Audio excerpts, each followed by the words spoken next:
Well, here to talk reconciliation is Karen Joseph, the CEO of Reconciliation Canada. She joins us from Vancouver. Karen, a beginning point on this was when RCMP arrived with armed weapons at a blockade. Some would just say they're doing their job. When rail lines are closed, police come in with weapons. How was that arrival of RCMP with weapons interpreted by the Wet'suwet'en and First Nations? Well, I think it was interpreted by many people across Canada that saw that as an act of aggression.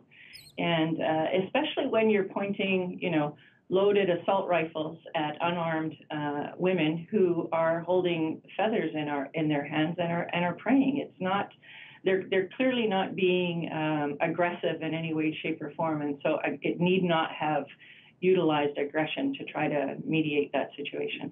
Okay.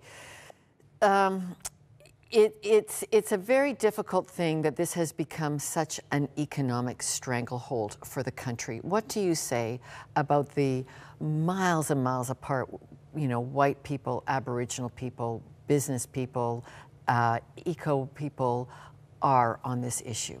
Well, it's kind of how this country started. If you actually look at where railways and where pipelines are located, they're typically going through reserve lands, and they're doing that for a reason. And part of that has to do with, the government can release those lands at no cost or at limited cost to corporations. So for instance, if a First Nations wants to reclaim land that is adjacent to their territories, it takes them roughly 30 years in court.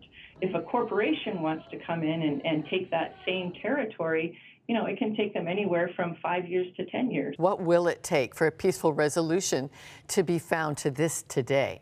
Typically, Indigenous people are trying to do two things. They're trying to ensure that their land has some longevity. They're trying to make sure that we recognize that there are limits to growth, that we can't keep consuming all of the resources that we have in this country and expect to have something left for our children. So there's that balance there that everybody needs to be aware of, and that's much closer, I think, to Indigenous people than most. And the other piece of it is, how do we create some level of shared prosperity? So if a corporation is coming in and making $20 billion or $40 billion, I can guarantee you that the Indigenous territories that they're going through, that they need to access, are not reaping anywhere near those kinds of benefits. And it has caught the nation's attention. There has got to be a way forward on this impasse. So Karen Joseph, CEO of Reconciliation Canada, thank you for helping us. Thank you so much, Lauren. I appreciate the opportunity.